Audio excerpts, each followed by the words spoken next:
जी अस्सलाम वालेकुम। कैसे हैं आप सब लोग? ठीक हैं। स्टूडेंट्स ने रिक्वेस्ट की थी सर ऑर्डर ब्लॉक्स के बारे में बात करें, क्योंकि सब लोग नहीं जानते थे। मैं अज्यूम कर रहा था कि सब लोगों को स्मार्ट मनी कॉन्सेप्ट के स्टूडेंट्स को ये चीज़ मालूम होगी, बेसिक सा कॉन्सेप्ट है। तो खैर हम इस वीडियो में ऑर्डर ब्लॉक्स को मुकम्मल तौर पे कवर करेंगे और हर तरह से मैं आपको समझाने की कोशिश करूँगा कि ऑर्डर ब्लॉक्स क्या होते हैं और वैलिड ऑर्डर ब्लॉक्स कैसे होते हैं। तो चलते हैं, समझते हैं इस चीज़ को। तो दरअसल ऑर्डर ब्लॉक क्या होता है? बाइंग और ऐसे एरियाज़ होते हैं जहाँ पर बाइंग और सेलिंग के ऑर्डर्स होते हैं।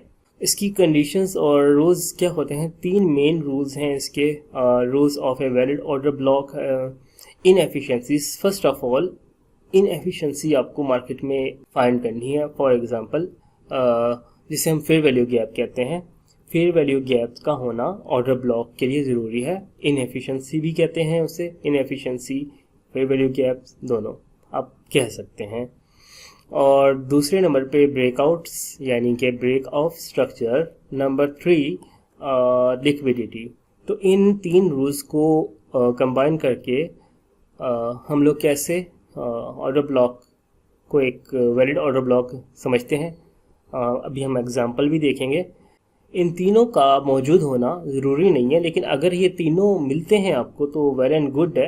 अदरवाइज़ दो पे भी आप इसको कंसीडर कर सकते हैं कि ये एक वैलिड ऑर्डर ब्लॉक है। ओके, इस एग्जांपल में हम देखते हैं दो कंडीशंस। ब्रेक ऑफ स्ट्रक्चर, यहाँ पर ब्रेक ऑफ स्ट्रक्चर होता है और देन एक मार्केट ने बड़ी मूव दी जिसके नतीजे में फेयर वैल्यू गैप्स बने, इनएफिशिएंसी बनी, और ये जो ऑर्डर ब्लॉक है इस लिहाज से वैलिड है कि इसमें फेयर वैल्यू गैप भी है, इनएफिशिएंसी है, यहाँ पर ब्रेक ऑफ स्ट्रक्चर होता है। तो दो कंडीशन यहाँ पर मैट होती हैं और हो सकता है कि मार्केट यहाँ पर लिक्विडिटी भी क्रिएट कर ले। सही है। तो इस तरह से ये एक वैलिड ऑर्डर ब्लॉक है कंडीशंस को सामने रखते हुए। तो ये बेसिकली फेज है हमारा इनएफिशिएंसी का। तो इनएफिशिएंसी इस तरह से आप देख सकते हैं, ये फेयर वैल्यू गैप बहुत बड़ा भी हो सकता है, छोटा भी हो सकता है, दोनों हो सकता है। ओके, ब्रेक ऑफ स्ट्रक्चर आप लोगों को मोस्टली को पता ही होगा। जब मार्केट एक नया हायर हाई लगाती है तो हम उसे ब्रेक ऑफ स्ट्रक्चर या BOS मार्क करते हैं। तो जब BOS होता है, मार्केट में ब्रेक ऑफ स्ट्रक्चर होता है और एक डिमांड क्रिएट होती है और जिसे हम एक्सट्रीम ऑर्डर ब्लॉक भी कह सकते हैं। इस तरीके से ये दो कंडीशंस यानी कि ब्रेक ऑफ स्ट्रक्चर, यहाँ पर शायद आपको फेयर वैल्यू गैप ढूंढना होगा। तो इस तरीके से ये बेसिकली एग्जांपल है ब्रेक ऑफ स्ट्रक्चर की। आपने ब्रेक ऑफ स्ट्रक्चर फाइंड करना होता है और फेयर वैल्यू गैप, जैसे यहाँ पर मैंने आपको बताया है। ठीक है। अब हम ये देखते हैं कि तीसरा कॉन्सेप्ट जो कि बहुत ही इम्पोर्टेंट है, लिक्विडिटी का। लिक्विडिटी कैसे एक ऑर्डर ब्लॉक को वैलिड करते हैं। अब यहाँ पर देखें, एक माइनर सा ब्रेक ऑफ स्ट्रक्चर होता है। ये कैंडल की कलर पे नहीं जाइएगा, कैंडल यहाँ पर बुल के लिए रेड की हुई है तो इसलिए इससे कोई फ़र्क नहीं पड़ता, ये अपनी अपनी मर्जी होती है। तो यहाँ पर माइनर से ब्रेक ऑफ स्ट्रक्चर होता है। अगर कोई यहाँ पर देखें कि एक डिमांड आपने क्रिएट की और कोई ऑर्डर ब्लॉक बनाया, फर्स्ट ऑफ ऑल यहाँ पर कोई भी इनएफिशिएंसी नज़र नहीं आ रही आपको। सही है। ओके, उसके बाद क्या होता है कि इसके नीचे देखें आप कि यहाँ पर आपको फेयर वैल्यू गैप, यहाँ पर देखें इस जगह पर एक फेयर वैल्यू गैप मिलता है और ये ऑर्डर ब्लॉक है आपका वैलिड, क्योंकि इसके ऊपर प्रॉपर एक फेयर वैल्यू गैप है। अब ये हाई प्रोबेबिलिटी किस तरह हो जाता है कि मार्केट नीचे आती है, यहाँ पर जो स्टॉप लॉसेज हैं इनको हंट करती है, लिक्विडिटी ग्रैब करती है, फेयर वैल्यू गैप को फिल करती है एंड बूम। तो नेक्स्ट पिक्चर में ये देखें आप, एग्जांपल्स मैंने पिक्चर में इसलिए सेव की हुई थी ताकि आपको क्विकली समझा सकूं, इजी रहे मुझे भी और आपको समझने में भी। तो यहाँ पर देखें आप, ये लिक्विडिटी ग्रैब हुई, फेयर वैल्यू गैप को फिल किया गया, ऑर्डर ब्लॉक पे टैप की मार्केट और बूम। तो इस तरीके से एक ऑर्डर ब्लॉक जिसके ऊपर लिक्विडिटी मौजूद हो, फेयर वैल्यू गैप हो, तो वो एक valid order block, high probability order block होता है। अब हम लिक्विडिटी को और समझते हैं कि एक ऑर्डर ब्लॉक की वैलिडिटी के लिए किस तरीके से लिक्विडिटी काम करती है।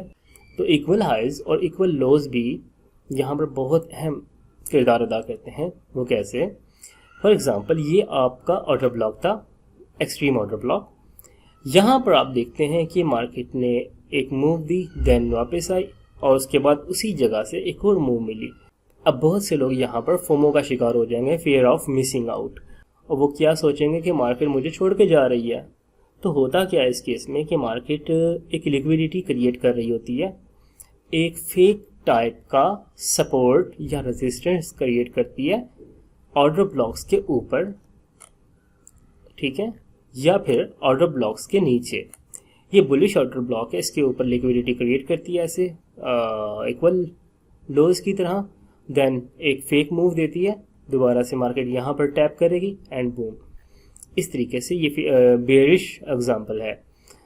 ये आपका ऑर्डर ब्लॉक है, यहाँ पर मार्केट ने fake equal highs fake move दी, यहाँ पर इक्वल हाइज लिक्विडिटी क्रिएट की और देन इनको हंट किया और ऑर्डर ब्लॉक में टैप किया इस तरीके।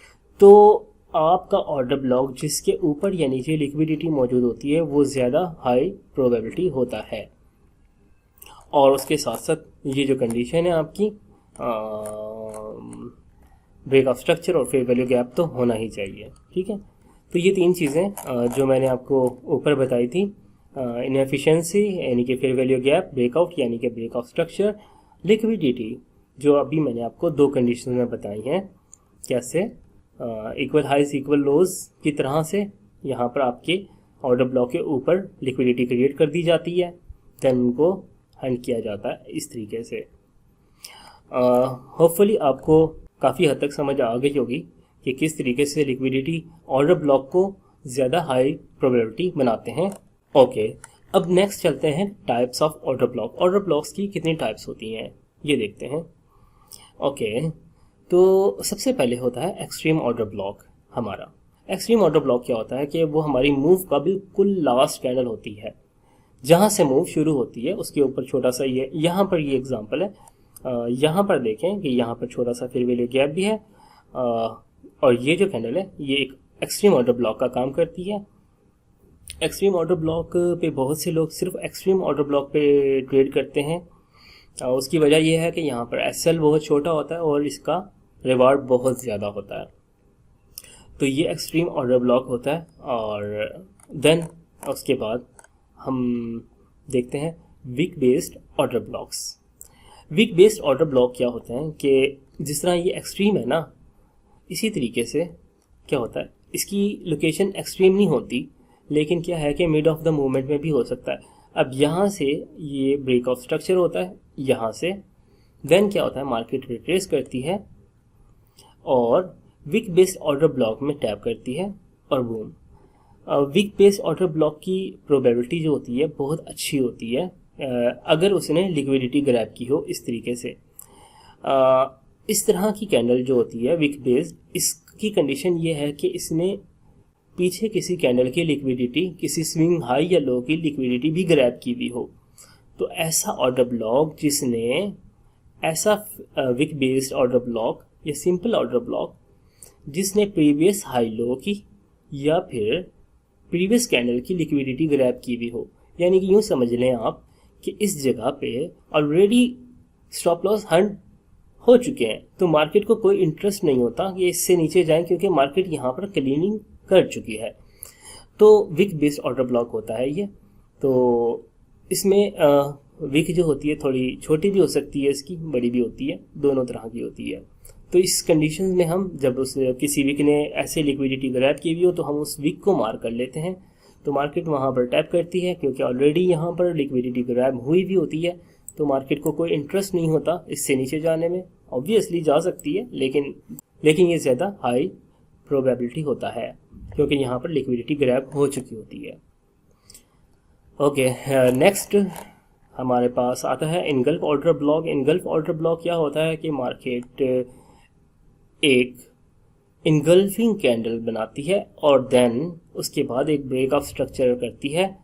चौक हो या बॉस हो, दोनों हो सकते हैं, दोनों ब्रेक ऑफ स्ट्रक्चर ही होते हैं, यानी कि स्ट्रक्चर का ब्रेक होना, वो चौक भी है और बॉस भी है, ठीक है।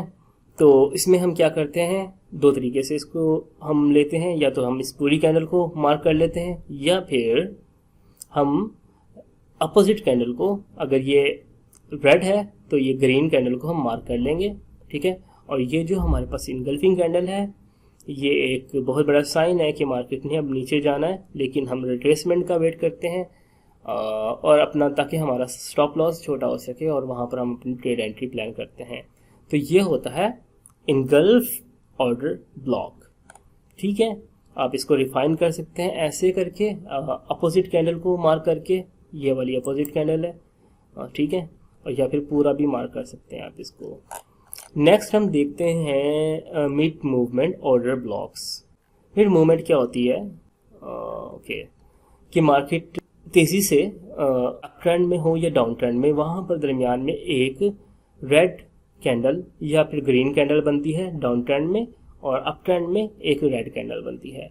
मूवमेंट के मिड में जब ये ग्रीन कैंडल या रेड कैंडल बनती है तो ये भी एक ऑर्डर ब्लॉक का काम करती है। तो हम इसमें क्या करते हैं, इसको आपने यूजुअली हायर टाइम फ्रेम में देखना है, लोअर टाइम फ्रेम में आपने इस चीज़ को नहीं देखना। इस तरह के order block lower time frame में काम नहीं करते, बहुत कम काम करते हैं। लोअर टाइम फ्रेम में आपने अगर ट्रेडिंग करनी है तो वीक बेस्ड, एक्सट्रीम दोनों बेहतरीन काम करते हैं। और ऑब्वियसली ये जो होते हैं आपके इनगल्फ, ठीक है। और ये मिड मूवमेंट आप हायर टाइम फ्रेम में देखेंगे। इसमें क्या होगा कि आपको मूव के मिड में एक रेड कैंडल मिलती है, आप उसको मार्क कर लेते हैं और देन मार्केट उस पर आती है और आपको एक अच्छी ट्रेड मिलती है। तो ये मिड मूवमेंट ऑर्डर ब्लॉक होता है। Then hidden order blocks. Hidden order block क्या होता है? हिडन ऑर्डर ब्लॉक और मिड मूवमेंट मिलते जुलते होते हैं। कैसे? कि ये भी आपने हायर टाइम फ्रेम में देखना है, मोस्टली आपको अच्छा रिजल्ट इसमें हायर टाइम फ्रेम में मिलेगा। इसकी कंडीशन ये है कि दो बड़ी कैंडल होंगी, वो रेड भी हो सकती हैं, वो ग्रीन भी हो सकती हैं, जैसे ये रेड है, ठीक है, लेकिन यहाँ पर इसकी विक बहुत छोटी है। तो इन दोनों की विक भी होनी चाहिए। तो हम इस विक से लेकर इस विक को मार्क कर लेते हैं, और ये जो हमारे पास एरिया बनता है ये हमारा होता है हिडन ऑर्डर ब्लॉक्स। कंडीशन जहन में रखनी है, दोनों कैंडल जहां पर आपने ये हिडन ऑर्डर ब्लॉक निकालना है, उसकी दोनों कैंडल अच्छे वॉल्यूम वाली हों, अच्छे मोमेंटम वाली हों, यानी कि साइज में बड़ी हों। वॉल्यूम नहीं, वॉल्यूम कुछ भी हो सकता है, लेकिन उनका साइज बड़ा होना चाहिए। तो इस तरीके से आप इसको मार्क कर लेते हैं, हिडन ऑर्डर ब्लॉक होता है। तो मार्केट यहाँ पर टैप करती है, और ज़रूरी नहीं है कि ये आपको ट्रेंड रिवर्सल दे दें या बहुत बड़ी मूव दें, लेकिन आपको यहाँ पर लोअर टाइम फ्रेम में बहुत अच्छी एंट्री और अच्छी ट्रेड मिलती है यूजुअली।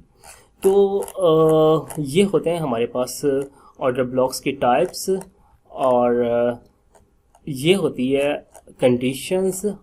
हर तरह के ऑर्डर ब्लॉक की इनएफिशिएंसी हो, ब्रेकआउट्स हो, और लिक्विडिटी ग्रैब हो चुकी हो किसी टाइप की, तो ये है प्रॉपर एक वैलिड ऑर्डर ब्लॉक की कंडीशंस। तो आप की होपफुली बहुत कुछ मैंने कन्फ्यूजन्स ख़त्म कर दी होंगी ऑर्डर ब्लॉक्स के बारे में, क्योंकि ऑर्डर ब्लॉक्स इस वीडियो के बाद भी अगर कोई कन्फ्यूजन है आपको, तो मेरा नहीं ख्याल कि किसी भी तरह की कन्फ्यूजन इसके बाद रहती है। फिर भी हमारे टीम जो हमारे पेड स्टूडेंट्स हैं, उनके लिए हमारी टीम की जो सपोर्ट है वो ओपन रहेगी। आप किसी भी तरह की कन्फ्यूजन में टीम से रब्ता कर सकते हैं और हेल्प ले सकते हैं। तो होपफुली आप लोगों ने बहुत एंजॉय की होगी ये वीडियो। जो बिल्कुल न्यू है, हो सकता है कि उनको बिल्कुल समझ ना आई हो। अगर उनको नहीं समझ आई तो इसका मतलब ये है कि उनको अभी काफ़ी कुछ लर्निंग की ज़रूरत है। थोड़ी और बेसिक चीज़ों की तरफ जाना पड़ेगा, उनको पहले सीखना पड़ेगा, देन ये चीज़ें उनको समझ आएंगी। तो थैंक यू सो मच। अल्लाह हाफिज़।